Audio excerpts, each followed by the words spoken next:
بسم الله الرحمن الرحيم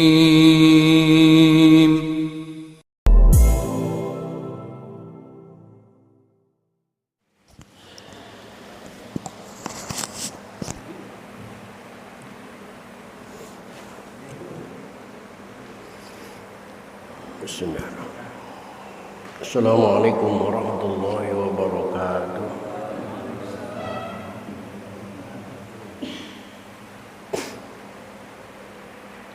Alhamdulillahirabbil alamin. Wal 'aqibatu lil muttaqin wa la 'udwana illa 'alal zalimin. Allahumma shalli wa sallim ala sayyidil mursalin. Sayyidina wa habibina wa syafi'ina wa maulana Muhammadin wa ala alihi wa ashabihi ajma'in. La hawla wa la quwwata illa billahil aliyyil azim. Amma ba'da. Qad qala ta'ala fi ayatihil karim, a'udzu billahi minasyaitonir rajim. Bismillahirrahmanirrahim. Yawma nahsyurul muttaqina ila ar-rahmani wafda wa nasuqul mujrimina ila jahannama wirda. Ila akhiril ayat. Sadaqallahul azim wa sadaqa rasuluhun nabiyul habibul karim wa nahnu ala dzalika minasy syahidin wasyakirin walhamdulillahi rabbil alamin. Ma'asyiral muslimin, bapak-bapak segenap jamaah dan pengurus Masjid Jami Nuruddin, bila khusus yang hadir ta'lim pada malam ini yang saya hormati dan yang saya muliakan. Semoga dengan bertaklim kehidupan kita mendapat kemuliaan dari Allah Subhanahu wa taala. Amin. Puji dan syukur mari kita panjatkan kehadirat Allah. Salawat serta salam mari kita tersanjungkan kehadiran Rasulullah Muhammad sallallahu alaihi wasallam. Hadirin rahimakumullah. Saat ibadah kurban tinggal menghitung waktu. Sebelum kita memasuki hal ibadah, maka kita pelajari ilmu pengetahuannya tentang itu. Karena khawatir apa yang ada di dalam kitab tersebut mengatakan faqullu man bi ghairi ilmin ya'malu a'maluhu mardudatun la tuqbalu, yang artinya siapapun orangnya yang beramal tanpa disertai ilmunya maka amalnya ditolak dan tidak akan diterima oleh Allah. Na'udzubillah min dzalik. Maka untuk malam ini silakan dibuka di halaman 130 dari kitab Riyadul Badi'ah. Ada babud dhahiyati wal aqiqati, bab kurban dan akikah. 130.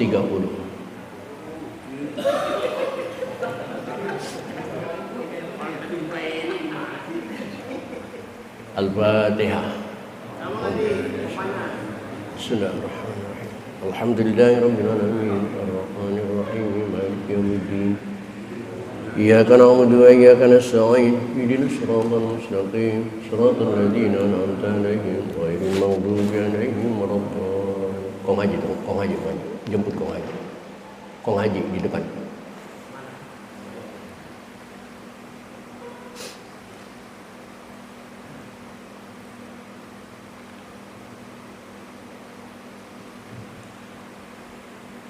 Di sini aja, di duduknya, jangan di lantai, di sini di karpet.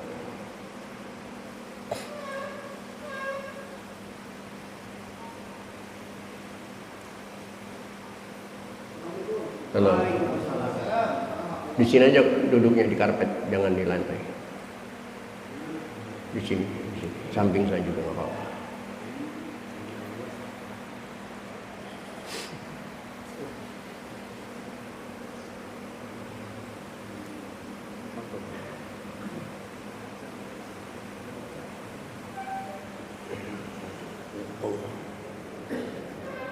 Di karpet aja, dapat dingin.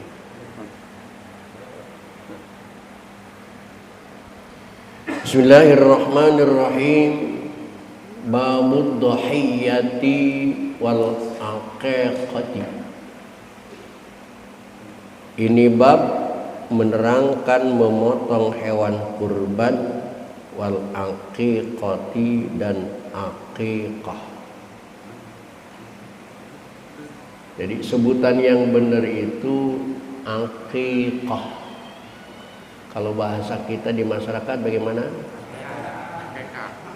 Eka. Aqiqah, yang benar aqiqah. Orang-orang luar negeri kikoh namanya, bukan eka, kikoh. Walaupun disikat menjadi kikoh. Orang Indonesia aneh menjadi eka.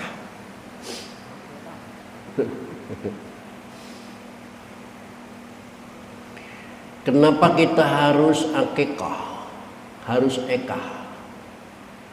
Bapak lihat di dalam surat Maryam ayat 85.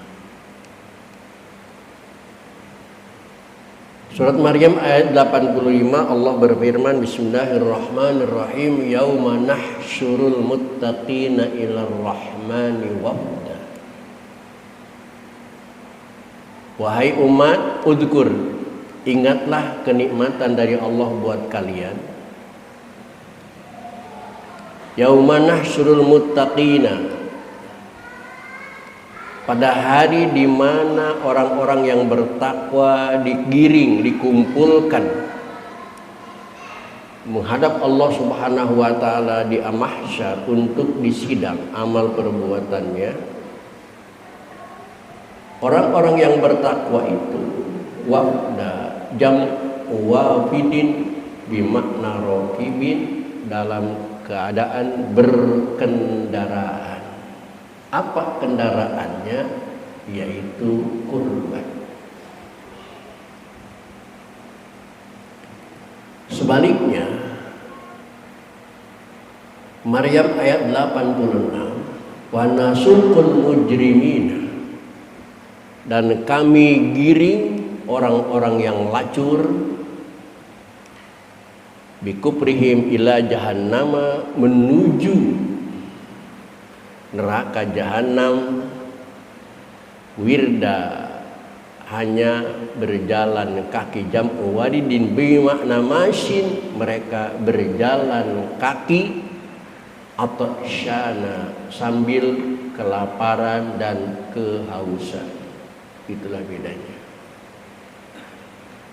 Ayat ini sesuai dengan usulan Nabi Muhammad SAW yang mengatakan, ya Allah,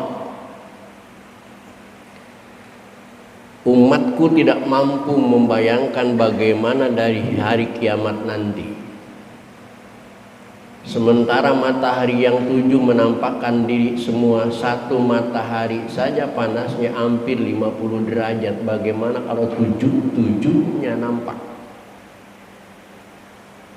Nampaknya matahari sekarang nun jauh, berapa miliar mil di atas sana. Nanti nampaknya matahari hanya beberapa meter dari muka bumi. Bagaimana mereka menghadapi semua itu dalam keadaan jalan kaki? Tolonglah ya Allah, dalam kitab dikatakan umatku tidak biasa berjalan kaki. Umatku waktu janin sampai meninggal itu selalu berkendaraan. Umatku waktu janin kendaraannya adalah rahim ibunya. Begitu lahir umatku kendaraannya punggung ayahnya. Begitu sekolah umatku berkendaraan sepeda motor, yang punya mobil dan lain sebagainya. Bahkan sampai meninggalnya umatku kendaraannya keranda sampai ke kuburan. Tolong jangan biarkan umatku berjalan kaki menuju mahkamah-Mu ya Allah. Maka Allah jawab, yauma nahsyurul muttaqina ilar rahmani wafda, orang-orang yang bertakwa nanti ketika akan bertemu dengan Allah dalam keadaan wafda, mengendarai kurbannya masing-masing. Maka kurban itu dianggap kendaraan. Kalau yang berkurban seekor kambing, berarti layaknya beliau pakai sepeda atau motor. 7 orang yang patungan sapi, berarti Analoginya patungan mobil itu 7 bangku. Ya, mobil. Kok beda? Ada sapi, ada kerbau, ada unta. Mungkin kelas mobilnya ada yang Avanza, ada yang Fortuner, ada yang Lexus. Tergantung. Tapi tetap 7. Sih. Hadirin kaum muslimin rahimakumullah. Maka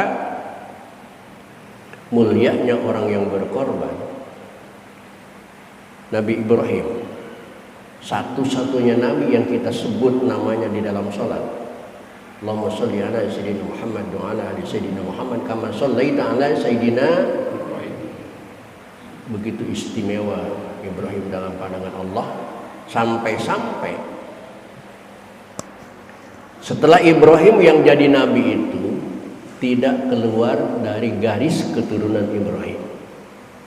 Ibrahim, Ishak, anak putra Ibrahim, Yakub, Yusuf, Ayub, Su'eb, Harun, sampai Isa, itu keturunan Ibrahim dari jalur Ishak. Hatta Nabi Muhammad itu masih keturunan Ibrahim, cuman dari jalur Ismail alaihissalam. Kenapa begitu mulia Ibrahim sampai dikatakan pimpinan dunia dan akhirat? Karena Ibrahim setiap Idul Adha, setiap hari kurban, itu Ibrahim selalu berkurban dengan 30 ekor unta dan 300 ekor sapi plus 3.000 ekor kambing setiap tahun atas nama Ibrahim. Wajar. Bahkan ketika Ibrahim dipuji oleh kaumnya, Tuhan Ibrahim betapa loman, korban yang sebagian banyak 30 ekor unta, 300 ekor sapi, 3.000 ekor kambing. Apa Ibrahim menjawab? Apa yang menjadi masalah? Untanya punya Allah, sapinya punya Allah, kambing juga punya Allah, saya tidak punya apa-apa. Bahkan seandainya Allah memerintahkan saya untuk mengorbankan anak saya, itu ciptaan Allah, makhluk saya korbankan anak saya. Maka terjadi peristiwa Ismail alaihissalam. Saking lomannya Ibrahim sehingga diangkat menjadi Khalilullah. Korbannya tadi, sapinya aja 300 untuk satu Ibrahim. Kalau kita sapi satu digotong berapa orang? Bagaimana mau jadi Ibrahim?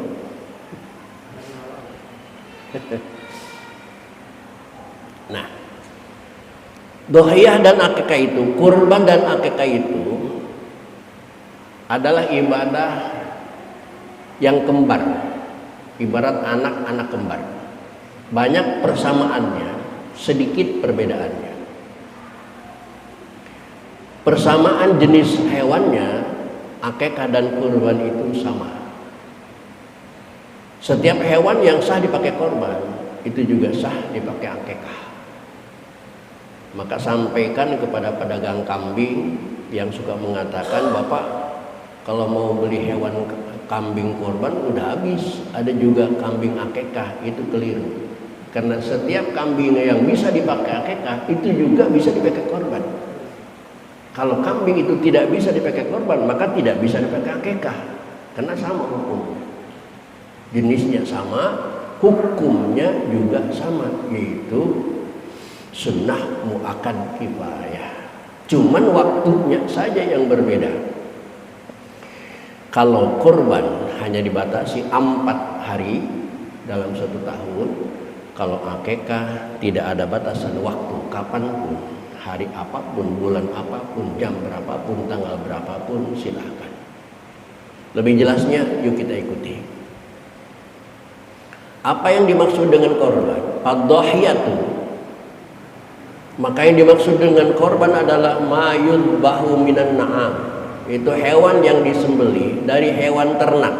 Ingat, hewan yang bisa jadikan korban itu adalah hewan ternak. nggak bisa kurban dengan hewan liar. Dapat kijang dari hutan, jadiin korban, tidak bisa. Tujuannya taqarruban ilallah, hanya ibadah karena Allah Subhanahu wa taala. Waktunya min yaumil idi, dari mulai hari raya Idul Adha ila akhiri ayami tasyriki, sampai akhir hari tasyrik. Seandainya hari raya Idul Adha jatuhnya pada tanggal 10, maka diikuti dengan hari raya tasyrik 11, 12, 13, itu masih bisa motong hewan kurban. Maka saya sarankan, andai hari raya itu jatuh pada hari Jumat, maka jangan memaksakan motong hewan kurban hari Jumat. Nanti kelelahan, nanti kecapean. Karena kalkulasinya pagi-pagi sholat id jam 7 sampai jam 8, pulang dulu ke rumah jam 9 baru kumpul, motong hewan 2 jam, jam 11, itu belum apa-apa, itu belum selesai. Tapi kita harus Jumat, maka ditinggalkan dulu, maka janganlah. Sebaiknya tunda sampai besok hari Sabtu.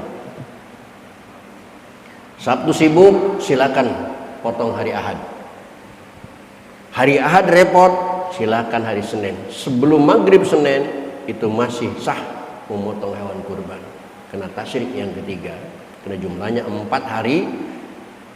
Jumat tanggal 10, tanggal 11 Sabtu, 12 Ahad, 13 Senin, silakan. Itu kurban ayami tasyrik. Wal akekatu, sedangkan yang dimaksud dengan akekah adalah mayud bahu, hewan yang disembelih li ajlil maulud, karena kita punya anak yang baru dilahirkan. Akekah itu berhubungan dengan kelahiran anak. Kapan dipotongnya, kapan dikonsumsinya, kapan waktunya akekah? Indahal kisyarihi, bertepatan dengan cukur rambutnya maulud. Cukur rambut anak kalau di wilayah sini berapa hari dari kelahiran? Macam-macam. Ya. Di saat macam-macam itulah memotong hewan akekah. Ada yang seminggu, di seminggu lah akekah. Ada yang 40 hari, di 40 hari lah akekah. Tapi yang idealnya di 40 hari. Karena ini arahnya langsung ke sana. Kalau seminggu setelah lahiran, barangkali dananya masih repot. Urusan dengan rumah sakit juga belum selesai. Tapi kalau 40 hari kan sudah ada jeda, sudah ada napas, silahkan potong. Dan yang kedua, kata Ustaz Agus tadi, sambil pengantenan bapaknya gitu. Pengantenan bapaknya didorong dengan daging kambing, kan wow, mantap itu. Tahu aja Ustaz Agus pengalaman ini. Ad-dhahiyatu, korban itu pa'luha sunnatun muakkadatun, sunnah muakkad fi haqqin 'alal kifayah, sunnah muakkad kifayah. In ta'addada ahlul baiti, kalau kita punya keluarga lebih daripada satu. Di rumah itu ada ayahnya, ada ibunya, ada anaknya, dan lain sebagainya. Itu menjadi ahli kifayah. Maksudnya bagaimana dengan sunnah muakkad kifayah? Fa idza fa'alaha wahidun minhum, apabila di antara mereka ada yang melakukan satu orang, ayahnya umpamanya, maka saqatatal bu anil bakin, gugurlah tuntutan dari yang tidak korban. Ibunya tidak dituntut korban lagi, anak-anaknya tidak dituntut korban lagi karena ayahnya sudah berkorban. Nah, ini yang disampaikan oleh ulama Madinah yang tinggal di Indonesia, Syekh Ali Jaber, nyaris menyalahkan ulama Indonesia. Kenapa ulama Indonesia korban itu harus diatur-atur, tahun ini ayahnya, tahun depan ibunya, dan tahun depannya anaknya. Korban itu cukup satu, benar, kalau dan hasil kifayah. Tetapi Syekh Ali Jaber nggak membaca ininya. Kalau dilanjutkan, walayah sulus sawabu, dan tidak hasil pahala liman lam yaf'al, bagi orang yang tidak melakukan korban. Kalau yang korban itu ayahnya, ibunya memang tidak dituntut harus korban lagi, tapi tidak punya pahala korban karena tidak korban. Sebagaimana sholat jenazah, sholat mayit kan fardu kifayah. Kalau ada yang meninggal di antara kita, disolatin sama 10 orang, 20 orang dan lain sebagainya, itu gugur fardu kifayah, artinya yang tidak menyolatkan tidak dapat dosa. Tetapi yang tidak menyolatkan jangan bilang pahala, tidak dapat pahala karena tidak nyolatin. Itu namanya fardu kifayah. Kenapa? Nggak punya kendaraan. Diomelin sih enggak, tapi nggak punya kendaraan. Kalau numpang, kalau sapi 7 orang bisa, kalau kambing nggak bisa. Oleh karena itu, maka wa illa, kalau demikian berarti pas sunnatu ain, maka kurban itu hukumnya sunnah ain, bukan kifayah lagi kalau keluarganya banyak. Kalau soal sunnah kifayah, Nabi Muhammad juga dulu pernah berkurban atas nama beliau, atas nama keluarganya, datang mengatasnamakan kita sebagai umat. Sebenarnya udah, kalau mengambil fardu kifayahnya kita nggak perlu korban lagi. Iya udah gugur kalau ngambil fardu kifayah. Tapi kita kan pengen juga punya kendaraan nanti, maka fardu ain fi jamil jihati, dalam semua arah. Wa yazidu ta'aquduha, dan bertambah sunah muakadnya kurban itu fi haqqil hujaji, pada hak jamaah haji. Nah, kalau jamaah haji itu di Mina, itu kurbannya numpuk, nggak habis dimakan. Satu lapangan seujung pandangan itu hewan semua, tinggal mau ngambil kambing, mau sapi, mau unta, terserah. Makanya nanti hari raya jamaah Nuruddin yang nggak kebagian daging kurban ngambil aja di sana di Mina.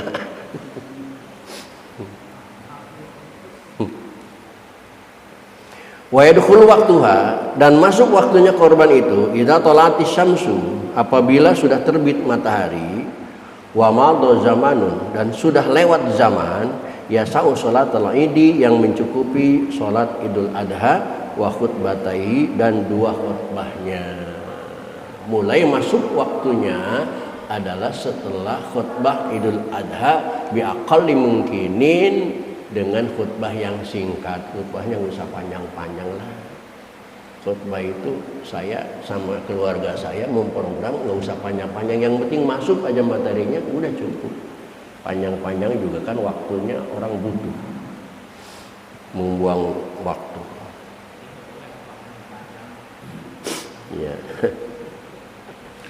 Wa yastamiru, dan berlangsung waktunya adaan dengan waktu ada, ila ghurubi syamsi, sampai terbenamnya matahari, akhir ayam tasyriki salasati, pada hari tasyrik yang 3, sebagaimana dicontohkan tadi. Kalau Idul Adha jatuhnya pada hari Jumat, berarti sampai hari Senin sebelum maghrib.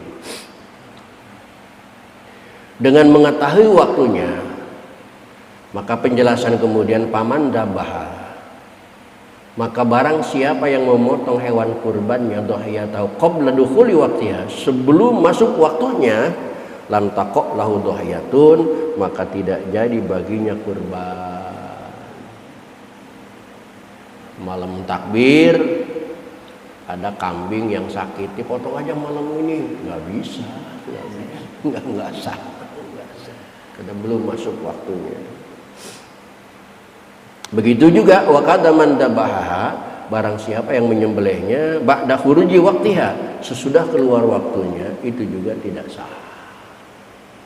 Dalam contoh tadi hari Selasa, Rebo baru dipotong, itu nggak sah. Illa, kecuali idza nadhara dhahiyatan muayyatanan, ia bernadar akan kurban yang ditentukan.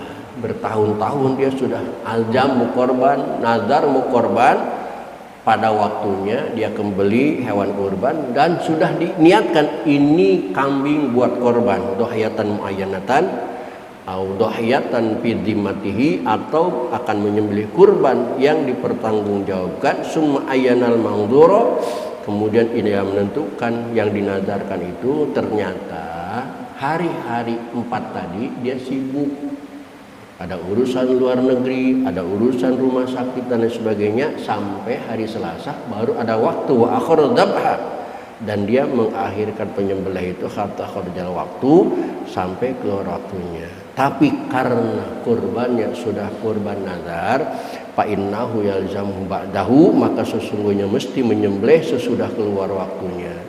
Enggak apa-apa. Walaupun hari Selasa, hari Rabu tetap harus dipotong.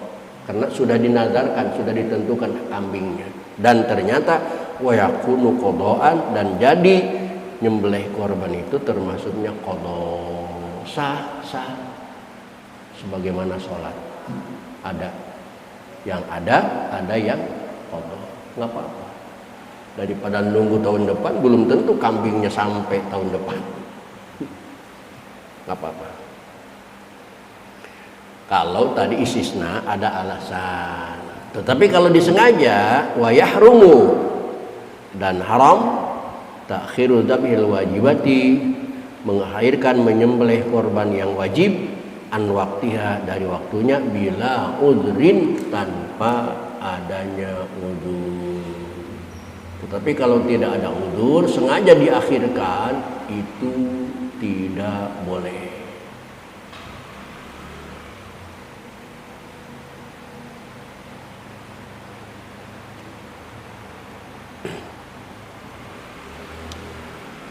Lalu hewan apa saja yang sah dipakai korban?